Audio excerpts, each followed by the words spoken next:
YOLO Park. Kali ini kita bahas rilisan terbaru dari YOLO Park di lini Transformers yang kali ini datang dari seri Transformers One, yang bisa dibilang ya film yang cukup gagal juga, betul? Dengan modal 150 jutaan USD cuma ngasilin 43,8 juta gitu. Kenapa ini bisa terjadi? Sebenarnya ada banyak variabelnya sih, ya bisa jadi efek ekonomi global yang mungkin kurang baik, ya kan? Yang kalau menurut gue pribadi sih cuma karena memang Hasbro-nya aja yang maksa. Mungkin Hasbro sadar gitu kalau marketnya tuh abis dan mentok, nggak beregenerasi, stop di angkatan anak-anak tahun 2000-an. Makanya mereka rilis banyak animasi Transformers yang segmentasinya anak-anak, yang tetap aja kalah sama. Nah di Transformers One ini, si Paramount yang garap film juga antusias dengan ekspektasi tinggi dari Transformers One, dan betul aja dapat review bagus, dan banyak juga yang nyebut kalau Transformers One ini adalah film Transformers terbaik sejak 1986. Tapi nyatanya performanya jelek kan? Rugi. Transformers One dipakai buat ngenalin karakter ke anak-anak modern. Itu sih dugaan gue ya. Dengan naskah baru yang bener-bener seger, yang setnya tuh billions years before perang Autobot sama si Decepticon apalah segala macam lah ya. Cuma yang jadi masalah kan yang bawa anak ke bioskop itu orang tuanya, anak-anak lama penggemar Transformers, yang juga nggak semuanya setuju dengan konsep baru ini yang gagal nawarin nuansa nostalgianya. Ya mungkin gue salah satunya. Dan ya pas gue nonton filmnya kayak bukan film Transformers. Nah, selain dari film, narasi dan ide ceritanya yang juga menurut gue tuh agak bermasalah, masalah lain muncul nih dari YOLO Park. Kita bahas. Di depan gue sekarang sudah ada dua produk dari YOLO Park, Orion Pax dan B127. Megatronnya nggak ada kan, mas? Stoknya lagi kosong, jadi gue nggak beli.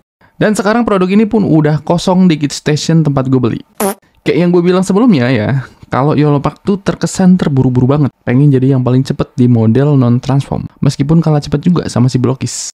Nah, ini di sisi boxnya tertulis untuk 15 tahun ke atas, meskipun di sini juga disebut untuk 3 tahun ke atas ya, yang gue pikir ini lebih cocok ya, karena di AMK sebelumnya juga masuknya ke 8+, didukung dengan logo yang warna-warni, yang sepertinya menarik untuk anak-anak. Di sisi belakang box rupanya mereka juga ada versi Pro-nya yang ceritanya paling bagus. Gak tahu nanti kayak mana. Ya, lanjut kita masuk bahas figurnya. Nah, di sini informasi bahan yang ada di boxnya cuma plastik yang bisa dikatakan kelihatan plastiknya murah, lentur, dan tipis juga. Yang kalau di katalognya sih ada PVC, ABS, dan PA66. Ya, mungkin ini untuk bangun inner frame ya biar lebih kokoh pakai PA66. Yang secara keseluruhan nawarin sensasi ketika dipegang itu macam ZD Toys. Dari mulai tekstur sampai ke bobotnya. Kualitas detail. Ya, balik lagi ya. Ini juga muncul dari animasi kartun yang nggak detail-detail amat. Ya, bisa kelihatan di situ kayak mana detailnya. Dan ini yang sampai saat ini tuh masih paling ganggu. Dan komplain gue tetap sama. Baut di mana-mana. Heran gue. Model kit loh ini. Untuk si prime-nya, di bagian tangan banyak bautnya, di sendinya juga pakai baut. Di bagian paha kelihatan dari belakang yang ya itu ganggu banget sih, ada baut di bokong situ. Untuk si Bumblebee-nya, ada di pundak dan kaki bagian dalam. Dan ini konyolnya nih, pundak si Bumblebee ini tuh kebalik, partnya nggak bener gitu. Jadi pundak kanan yang belakang jadi di depan, nggak ngerti deh gue maksudnya kayak gimana sih ngolahnya itu tuh nggak bisa gitu, mentok di bagian sini. Dan yang lebih parah lagi nih, sial banget apes sumpah, part perutnya nggak ada sebelah, nggak tahu hilang kemana, sedari awal nggak ada. Dan baut di bagian sendi perut ini udah kayak mau lompat, copot. Ya ini tuh keburu-buru banget gitu mereka tuh, sampai QC-nya aja tuh berantakan banget kayak gini. Selanjutnya untuk bagian proporsi. Ya gak bisa dibilang akurat movie, cuma ya masih mending lah ketimbang yang ini, atau yang ini. Untuk masalah persendian ini gak separah Scourge gua dan AMK sebelumnya, tapi ya gak oke-oke juga. Kita cek artikulasinya. Mulai dari Optimusnya dulu. Untuk kepalanya, ini seret banget ya, tapi dia bisa muter. Dan geleng-geleng, ini seret banget asli. Dan untuk dongaknya dia cukup banyak. Kemudian untuk pundaknya, ya untuk pundaknya bisa butterfly joint kayak gini dan naik turunnya cukup banyak. Dan untuk shoulder padnya di sini bisa digerakin juga, cuma ini gampang jeplak gitu ya. Tuh, jadi dia bakal ngebuka kayak gitu, dan itu bukan mekanisme artikulasi ya, tapi sambungannya copot. Nah, kayak gitu. Oke. Terus kemudian untuk bicepnya bisa muter, dan I'm so sorry, ini juga bisa muter tentunya. Kemudian untuk sikunya sedalam itu, dan untuk tangannya ball joint seperti biasa, dan ini nggak ada apa-apa lagi. Kemudian untuk dadanya di sini dia udah punya matriksnya di dalam dan dicat dengan ya ada warnanya lah kayak gitu. Dan ini tuh modelnya bukan buka tutup ya, kalau yang di filmnya kan dia ada mekanisme di sini buka tutup apa segala macam, dan ini harus dicopot lepas kayak gini. Terus kemudian untuk torsonya bisa naiknya segini tinggi doang. Terus kemudian untuk membungkuknya ini segini doang, sebenarnya nggak bisa dibilang ada sih, dikit banget. Dan untuk miringnya cukup dalam ya, di sini miringnya cukup dalam. Dan bisa putar-putar untuk di bagian perutnya, di bagian pinggangnya. Kemudian di bagian roknya di sini ada pergerakan juga, bisa dibuka tutup kayak gini dan bisa dinaik turun begini. Dan ya ini buat nambahin range kakinya ke samping segini, terus kemudian ke depannya segini, dan ya dia nggak kuat untuk menahan kakinya di depan. Terus kemudian untuk ke belakang segini aja, dan ya nggak ada pergerakan apapun lagi, nggak bisa naik turun juga. Dan untuk dengkulnya segini, ini cukup dalam ya, untuk dengkulnya bisa sampai nempel begitu, dan joinnya ada 2 di situ. Dan ya ketika dengkulnya dibuka tuh ada pergerakan juga di bagian sini tuh kayak piston-piston gitu, tapi bukan juga. Untuk di bawahnya ini agak cukup unik karena ada join di dalam sana juga, jadi dia bisa seluruh kakinya digerakin kayak gini, maju mundur. Nggak cuma gini doang, tapi bisa maju mundur juga. Terus kemudian naik turunnya segini, untuk miring-miringnya banyak segini, dan untuk toe artikulasinya segede ini gede banget diambilnya, bukan pucuknya doang. Ya ini cukup merugikan kalau menurut gua ketika dia diambil segitu gede. Dan ini bisa gerak, di bagian sini nggak bisa gerak, jadi cuma aksen doang. Dan ada logonya di situ ya. Ini Bumblebee-nya atau B127-nya. Dan apa aja pergerakan yang bisa dia lakukan. Untuk kepalanya ini leluasa banget dan gak seseret yang Optimus tadi. Dan untuk dongaknya ini tinggi banget. Untuk nunduknya juga dalam banget. Untuk miring-miringnya sedalam itu juga. Jadi ini lebih leluasa untuk bagian lehernya. Lehernya gerak sebenarnya di sini, cuma range-nya tuh dikit banget. Jadi nggak ngaruh banyak gitu. Nggak ngaruh juga malahan. Terus kemudian untuk pundaknya sama seperti Optimus, dia tuh butterfly joint kayak gini, dan ada naik turun kayak gini, dan dia bakal nongolin armor di dalam ketek itu, kayak gitu ya.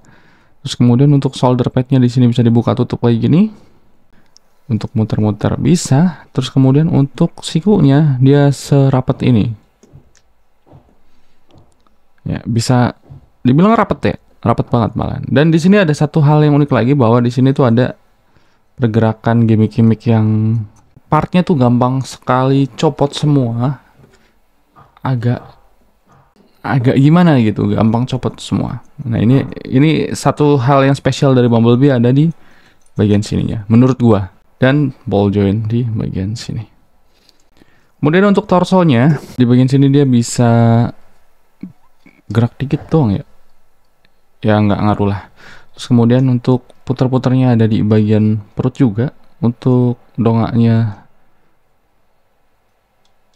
segitu, tapi dia bakal copot karena dia tuh ball joint doang. Dan nunduknya ya bener kan, untuk nunduknya sebenarnya nggak bisa dibilang adaan juga. Membungkuk maksudnya nggak bungkuk-bungkuk amat juga, nggak ada, dikit banget. Ini segini normalnya ya kayak gitu dong. Untuk bawahnya di sini bisa naik turun begini. Untuk roknya bisa naik turun juga.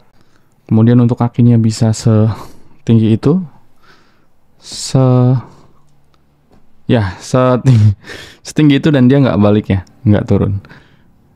Dan ke belakang bisa sejauh itu. Kemudian untuk dengkulnya dia tuh nggak sedalam Optimus ya, dia cuma ya 90 derajat lah, lebih dikit. Kemudian ya di sini juga ada elemen pendukung buat dia bergerak dengkulnya gitu. Nah, ya di sini ada bautnya, itu ngeselin sih sebenarnya. Naik turunnya ada di sini. Dan di sini ada bukaan juga. Dan toh artikulasinya sepucuk ini, dan ya menurut gue mendingan yang kayak gini sih ketimbang dari sini kayak Optimus Prime yang tadi. Untuk miring-miringnya, wait, oke. Untuk ke dalam tuh banyak, tapi ke luar kayak nggak ada. Jadi ke dalam doang kayak gini. Nah, keluarnya nggak ada, dikit banget. Nah, kayak gitu. Ya, kayak gitu aja artikulasi yang kita dapetin dari dua makhluk atau figur ini. Untuk aksesorisnya dia cuma dapat senjata mungut ini ya. Jadi ini bukan Optimus Prime, dia masih Orion Pax karena dia belum masuk ke final form, meskipun di dalam sini udah ada metriknya. Atau mungkin ini cuma Sikok atau apa sih, Tikok, itulah ya. Dan ya kalau mau yang Optimus Prime mungkin dengan kampaknya apa segala macam, dengan battle mask-nya apa segala macam, mungkin itu ada di final form-nya yang di Yolopak AMK Pro-nya, yang ininya udah kaca apa segala macam gitu ya, yang dalamnya udah kelihatan gitu, dan lebih kotak-kotak kayak gitu. Dan ini masih yang muda gitu ya bentukan mukanya, meskipun mukanya udah lebih serius kayak gitu. Dan untuk Bumblebee kita dapat lebih banyak aksesoris di sini. Kita bisa lepas dulu kepalanya untuk mengganti dia ke muka yang normal. Ini agak kampret sih, jadi di panduannya tuh petunjuknya cuma kayak gini. Jadi helm atasnya dilepas dan diganti mukanya. Cuman yang jadi masalah adalah, nah antena ini tuh dia lepasan. Jadi kalau lu salah-salah nyabut gitu ya, jadi nggak dicabut dulu, udah hilang kemana tahu. Tadi gue sempet kayak gitu juga, nyariin, kampret banget. Nah, begini bentukan mukanya ketika dia tidak pakai topeng. Ya, jujur li, ini sekali pertama gue tuh nggak suka Bumblebee gitu di film Transformers yang baru ini. Nggak tahu ya, karakternya kayak nggak Bumblebee banget gitu. Itu menurut gue aja sih. Jadi begini bentukannya. Dan ada aksesoris tambahan lagi di sini. Kita dapat ada cannon yang bentuknya agak gimana gitu ya. Aduh, maaf deh. Ada gagangnya juga tuh kayak gitu, kayak dia masuk ke toples. Ya gitu bentuknya. Oke, kita bahas kesimpulan sedikit aja, kesimpulan pendek aja yang gue ambil dari dua figur ini. Kalau misalnya punya lu beda apa segala macam, lu punya persepsi yang lain, ya silakan share aja di komentar dan kita bisa diskusi di sana. Oke, jadi ini subjektif ya. Dimana ini tuh pembelian Yolopak AMK gue yang entah keberapa, dan sejauh ini sama sekali nggak ada yang memuaskan gitu buat gue. Sama sekali nggak ada. Bahkan lebih cenderung ke mengecewakan. Dan semuanya, bahkan sampai yang pro juga kemarin. Tapi soal kelebihannya tentu ada dong, masa ya produk nggak ada kelebihannya. Nah, kelebihannya di sini adalah produk Yolopak itu udah ready dan bisa dikoleksi saat ini juga. Lu bisa beli sekarang.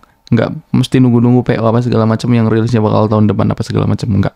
Dan ya memang ini udah jadi kebiasaan Yolopak ya. Mereka tuh pengen cepet-cepet rilis gitu, pengen cepet-cepet masuk market, pengen cepet-cepet cuan gitu. Jadi ya kalau lu kolektor, mungkin ini nguntungin karena koleksi lu bakal cepet penuh. Terus kemudian figur-figur ini itu tuh bisa langsung dipajang gitu, tanpa perlu di repaint apa segala macem, karena catnya tuh udah mateng. Dan di deskripsi katalognya juga disampein gitu, bahwa catnya tuh bla bla bla. Dan ini meskipun model kit, kebanyakan dari part udah dirakit dari sono, bahkan di baut ya. Jadi user dikasih kemudahan banget nih buat nyatuin kepala, pundak, lutut, kaki, dan armornya. Terus kemudian apa sih kekurangan dari produk-produk Yolopak, terutama yang lagi ada di depan gua ini? Dan ya ini nggak cuma spesifik ke figur ini doang, tapi lebih ke AMK-nya sendiri. Jadi di sini itu yang pertama adalah bahannya murah, proporsinya kurang oke, dan detailnya juga ya biasa aja lah. Untuk ukuran figur koleksi 15 tahun ke atas ini agak cukup biasa banget. Dan ya catnya biasa aja meskipun udah dikasih cat mateng gitu ya dari sononya. Mungkin karena balik lagi ya bahwa si Yolopak itu nawarin produk buat di repaint juga. Jadi ya memang ala kadarnya aja gitu. Di sini artikulasinya oke lah, meskipun agak kurang, tapi oke, nggak letoy-letoy amat dan bisa dengan mudah berdiri, nggak kayak yang Scourge dan AMK Pro kemarin. Terus kemudian untuk harganya, ini dijual di harga 500.000 plus, yang menurut gue jelas kemahalan. Taksiran gue dengan kualitas produk AMK, bahkan harga aslinya di 460 ribuan itu juga masih jauh kemahalan. Apalagi kalau dilihat dari upaya Yolopak masuk ke segmentasi remaja sampai dewasa dan anak-anak yang seharusnya ada di angka mentok 300 ribuan kali ya. Kayak si yang AMK pertama itu kan di angka 300 ribuan juga. Ya begitulah. Jadi simpelnya kalau produk lu nggak nawarin fitur interaktif sebagai mainan, maka seharusnya nawarin build quality dan estetika. Dan Yolopak ini di AMK series ini terutama, itu tuh gagal di keduanya gitu. Maksudnya arah lu mau kemana? Dan ya itu aja bahasan kali ini dan bye.